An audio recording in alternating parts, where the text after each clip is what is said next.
अरहंताणम नमो अरहंताणम नमो अरहंताणम। योग में एक चर्चा आती है कि मरणं बिंदु पाते न जीवनम बिंदु धारणात्। बिंदु के पतन से मरण होता है, बिंदु के धारण से जीवन होता है। बिंदु का अर्थ किया जाता है वीर्य। अगर वीर्य के पात से मरण होता तो आज कोई जीता ही नहीं रहता। कैसे जीता लगता नहीं। आज का डॉक्टर, आज का मेडिकल साइंस का विद्यार्थी इस बात को बहुत मूल्य भी नहीं देता, किंतु जो बिंदु का अर्थ था, अर्थ खो गया। बहुत बार शब्दों की ऐसी गड़बड़ होती है। कोई कमजोर आदमी था, बीमार था, पूरा पच नहीं पा रहा था, डॉक्टर के पास गया तो डॉक्टर ने कहा तुम और खाना एक बार छोड़ दो, डबल रोटी खाया करो। किसी से पूछा कभी डबल का क्या मतलब होता है, रोटी का अर्थ तो जानता ही था, तो डबल का अर्थ क्या होता है कि दूना। घर पर आया, रोज 4 रोटी खाता था, आज पत्नी से कहा मुझे 8 रोटी खिलाना है। क्यों? कि डॉक्टर ने कहा है कि डबल रोटी खाया करो।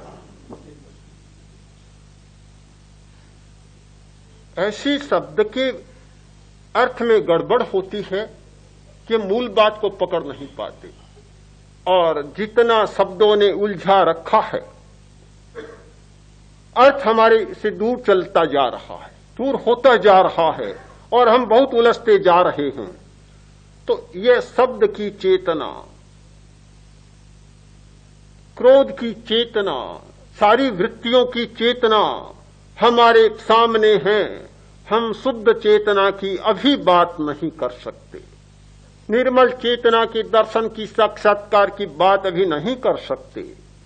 हमें सबसे पहले ध्यान के द्वारा एक स्थिति का निर्माण करना होगा, समझौता करना होगा कि चेतना को छोड़ें। पहले चेतना को प्रभावित करने वाले रसायनों को समझें। जब तक हमें उनका ज्ञान नहीं होगा, हमारी समस्या का समाधान नहीं होगा।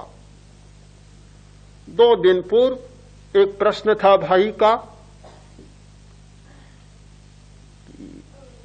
जब हम प्रभावों की दुनिया में जीते हैं और हमें प्रभावित करते हैं, सौरमंडल के विकिरण हमें प्रभावित करते हैं, तो फिर यह ग्रहों की शांति के लिए किए जाने वाले उपक्रम, रत्नों का व्यवहार क्या सहायक नहीं बनता? मैंने कहा बनता है, उसका भी एक उपयोग है। तो फिर मेरे सामने एक भाई का प्रश्न आया है, यदि रत्नों का उपयोग, ग्रहों की शांति का उपक्रम, ये हमारी स्थिति को बदल सकता है, तो कर्मवाद बिल्कुल व्यर्थ हो जाएगा।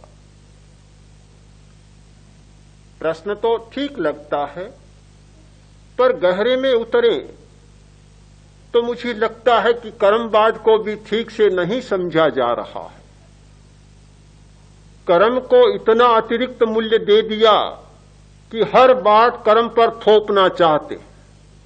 कर्म बेचारा छोटा सा एक घटक है, छोटा सा तत्व है, उसे इतना बड़ा क्यों बना दिया? उसे सर्वसत्तामान ईश्वर जैसा क्यों बना दिया? ईश्वर को अस्वीकार करने वाले लोग यदि कर्म को सब कुछ मानने लगे तो मुझे लगता है कि ईश्वर को अस्वीकार करने का कोई अर्थ नहीं होगा।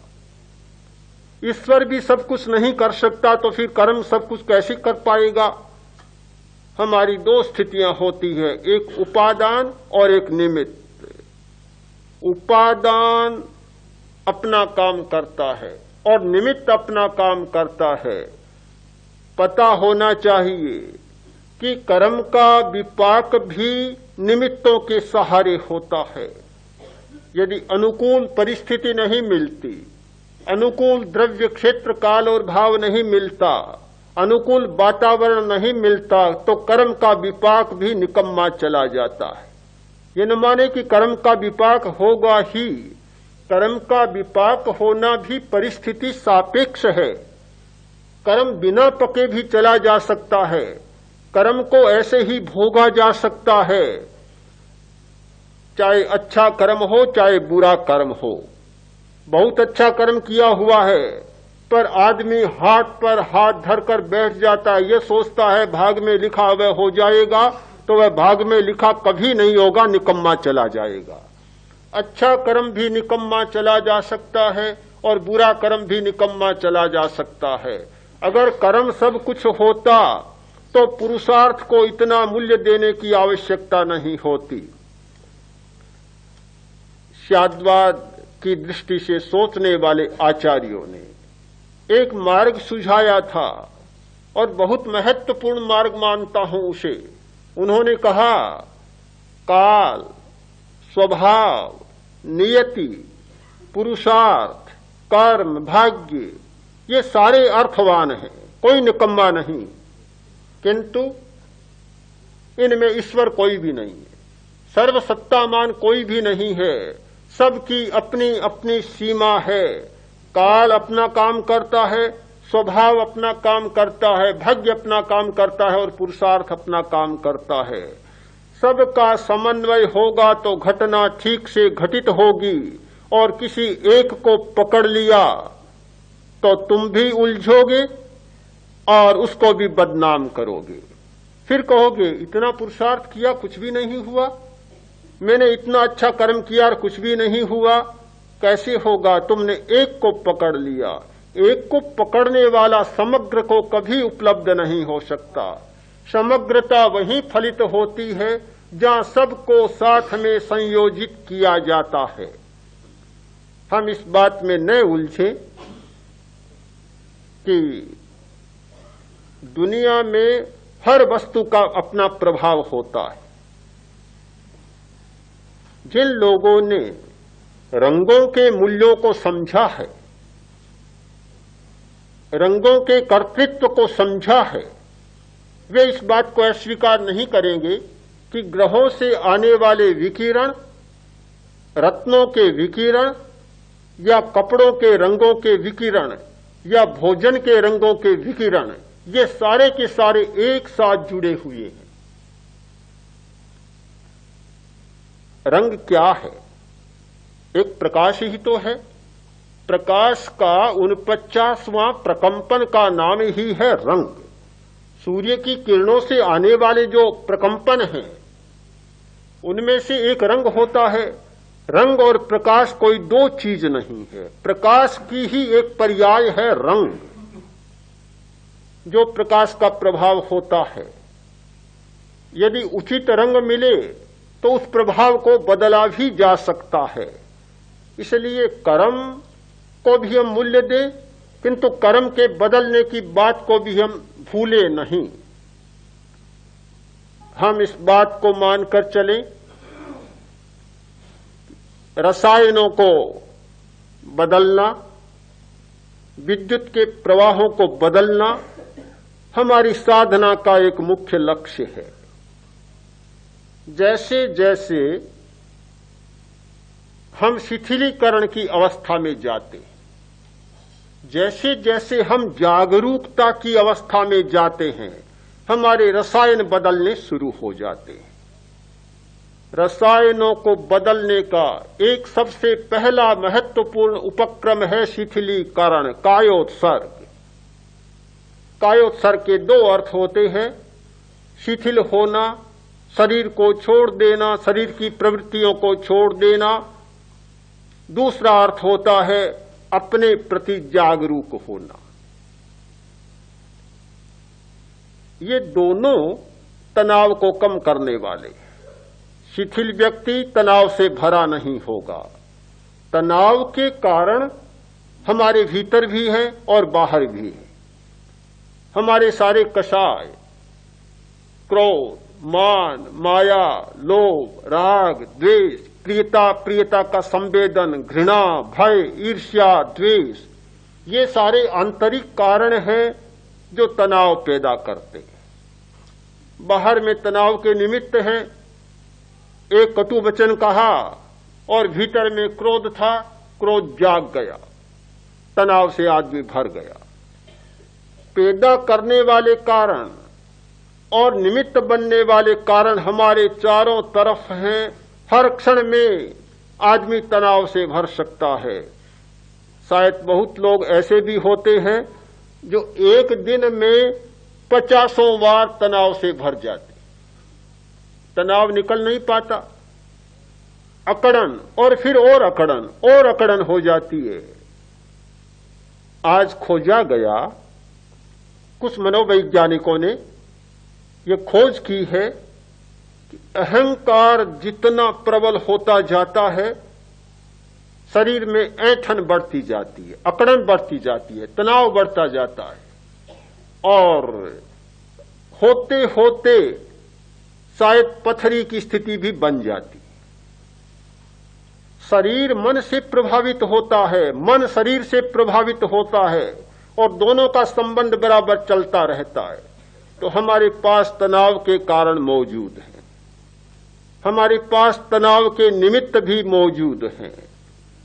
इस स्थिति में हम तनाव से मुक्त कैसे हो सकते हैं? योग के आचार्यों ने इस विषय पर खोज की तो उन्होंने सबसे पहला कारण खोजा मंद श्वास, दीर्घ श्वास। आप लोग दीर्घ श्वास का प्रयोग कर रहे हैं। दीर्घ श्वास का मतलब होता है मंद श्वास, श्वास को मंद करना, श्वास की गति को कम करना। श्वास जैसे जैसे मंद होगा, शिथिलीकरण अपने आप प्राप्त होगा। आप बैठ गए, लेट गए, शरीर शिथिल हो जाए कोई जरूरी नहीं है। आदमी नींद में सोता है, शिथिल होना कोई जरूरी नहीं है। नींद में भी बहुत तनाव होता है। ये नींद में लोग बहुत बकवास भी करते हैं, बड़बड़ाहट करते हैं, बोलते हैं, ज्यादा सपने आते हैं क्योंकि तनाव से भरे रहते हैं। नींद में भी बड़ा तनाव होता है। नींद से सोकर उठते हैं, अनुभव करते हैं कि नींद तो ली पर हल्कापन नहीं आया, शरीर पूरा हल्का नहीं हुआ, पूरी शांति नहीं मिली क्योंकि तनाव तो भरा रहता है। तनाव मिटाने का सबसे पहला सरल उपाय है मंद श्वास का प्रयोग। श्वास जितना मंद होगा उतना तनाव मिटेगा, उतना अच्छा शिथिलीकरण होगा। मंद श्वास यानी लंबा श्वास। एक श्वास हमारा छोटा होता है। कुछ लोग छोटे श्वास को भी सहज श्वास मानकर भ्रम में पड़ जाते हैं कि जो हमारा सहज श्वास चलता है उसमें कोई प्रयत्न नहीं करना होता और श्वास को मंद करने में प्रयत्न करना होता है। मैं मानता हूं ये प्रयत्न वाली भ्रांति भी मिटा लेनी चाहिए। ध्यान के साथ अप्रयत्न है, यह बात अच्छी है, पर आवश्यक प्रयत्न भी करना कोई बुरी बात नहीं है। एक बार हम प्रयत्न करते हैं, संकल्प करते हैं, किंतु उस प्रयत्न के द्वारा परिणाम में अप्रयत्न हमें प्राप्त होता है। मंद श्वास हुआ, शिथिलीकरण होगा। जहां हम 1 मिनट में 15 श्वास लेते हैं, वहां मंद श्वास होने पर 1 मिनट में 12, 6, 4, 3, 2, 1 श्वास हो जाता है। आज हमने प्रयोग किया मंद श्वास का अभी और देखा तो कुछ लोगों ने बताया कि 1 मिनट में 2 श्वास आए, कुछ ने कहा 4 आए, कुछ ने कहा 6 आए। तो श्वास मंद हो जाता है और जब श्वास मंद होता है तो दोनों स्थितियां बनती है, शिथिलीकरण और जागरूकता। श्वास के प्रति जागरूकता, जागरूकता को बढ़ाने का सबसे पहला साधन है श्वास की मंदता। जिस व्यक्ति ने श्वास पर ध्यान केंद्रित करना सीख लिया उसने जागरूकता का पाठ पढ़ लिया।